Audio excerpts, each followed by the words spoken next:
Good morning, everyone. Thanks for coming. Today, I'm going to talk about my PhD work at the University of Lausanne. This paper describes the interdisciplinary work done in Uspantan, Guatemala, a city vulnerable to natural hazard. We show a complete example of a systemic approach. Okay. That incorporates physical, social, and environment aspects in order to understand risk. My talk is divided in 6 parts. I would like to start by the objective of the work. Then I will talk about risk definition and the need of interdisciplinary work. Next, I will do a little description of the Guatemala context. After that, I would like to present my experience work, and finally the result and some overall comments. So let us begin with the objective. The objective of this work is to present the combination of social and geological data and describe the methodology uses for risk identification and risk assessment. This presentation discusses both the limitation and challenge, methodological challenge, encountered when conducting interdisciplinary research. This work shows the benefits of addressing risk and an interdisciplinary perspective, in particular, how the integration of social sciences can help in the identification of new phenomena and natural hazard and risk assessment. Moving on of the definition of the risk. In my work, risk is a combination of 2 systems. The first one is the hazard system, and the second one is the vulnerability of the territory system. Risk is a combination of natural hazard and crucial element of the territory characterized by vulnerability. The term hazard has gradually emerged as a term covering both potential destructive natural phenomena and expression of this potential as a probability. Territorial issues is identified by the groups and the people directly or indirectly exposed to the hazard. They are characterized by a vulnerability that reflects a fragility of the good people, territories to hazard. Let's move on the Guatemala situation. Guatemala is located in Central America. The border countries are the Mexico in the north and Salvador and Honduras in the south.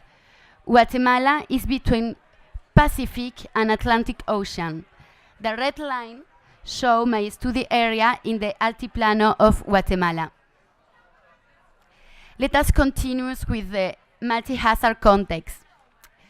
Most of dangers in Guatemala are associated to the meeting between the bottom of the Pacific Ocean and the continental tectonic plate where Guatemala is.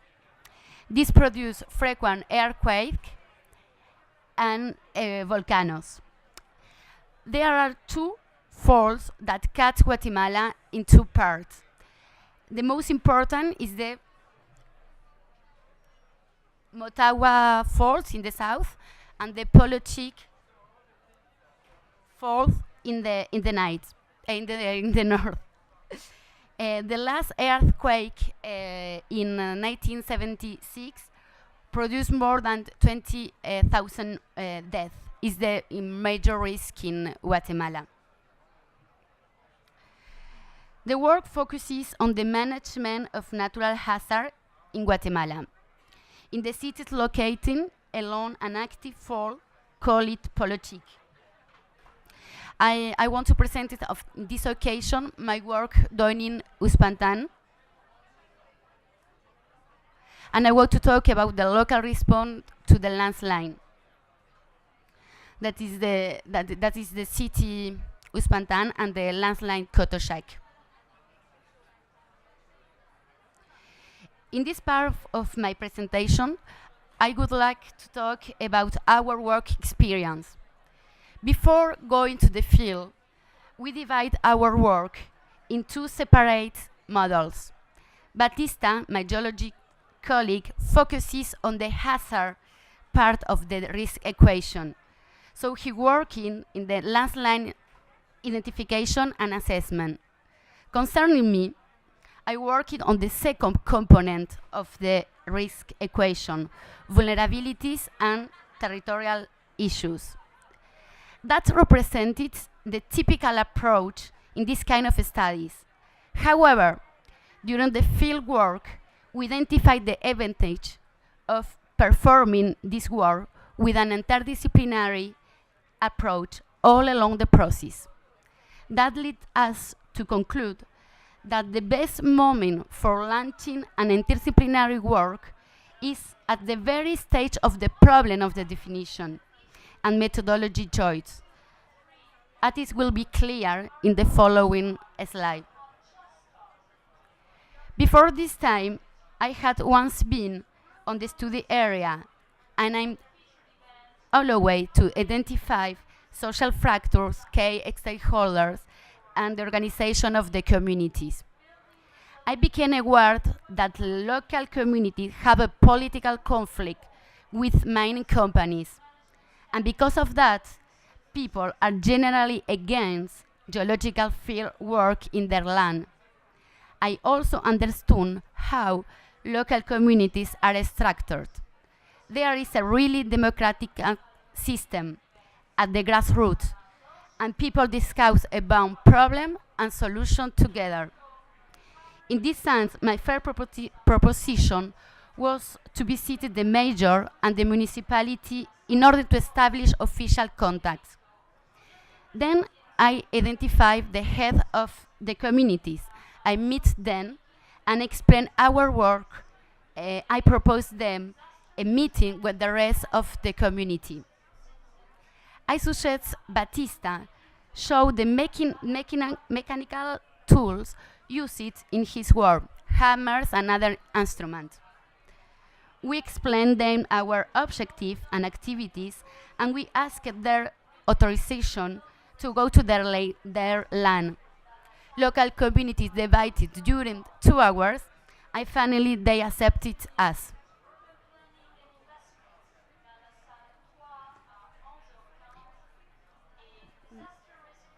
In this context, Batista could investigate and study the hazard landslide. But for this occasion, I don't give you landslide information. I will continue with the interdisciplinary methodology and research. What I did, in my case, I proposed the in situ observation. I interviews with local communities, dialogue with NGOs. I did a SWOT analysis, and I mapping using GIC. I asked the local communities where are dangerous zones in their land, and they did different sketches with this information. You can see some example of these sketches. As you can see here, people identify some fractures in their land and potentially hazardous zone not seen by Batista before, because it's very difficult to access here, and because this part of the landslide is poorly visible due to vegetation. The first result not expected. People made some sketch where they identified dangerous areas. After that, Batista, as a geologist, went on these sites and finally was able to identify new threats not seen before, increasing the knowledge of the hazard. Secondly, the importance of the better understanding of social situation and order adequately launch the investigation. I have a slide here that shows village studies. You can see that different colors have been seen using to indicate each village. The plus of the method is the georeferencing of the social data. I georeferenciate qualitative response such as perception of risk, knowledge of its causes, related preventive measures. I am now approaching the end of my presentation. We combine in the single map geological data and social data. The three color layers represent the different levels of dangers considering the landslide activities, the characteristics of lithology, the possible effect of watering flows, and the distance to the potential hazardous zone. Concerning the social data collective after my survey, we have first the cross blue circle representing the family that does not feel affected by the Kotoshak landslide. As you can see, as expected, they are not in the danger zone. We have then two groups of families that feel affected by the landslide. The full blue circle represent the family that are aware of the causes and undertook preventive measures. In fact, they argue that danger is increased during the rain season and particularly during the night. For this reason, they establish a warning system alarm. Each night, a different member of the family is in charge of watch, and he is supposed to wake up family members in case of an event. These families are mostly located in the red zone. The rest of the family, I have 5 minutes in my PowerPoint. Okay, I can discuss with you then if you want.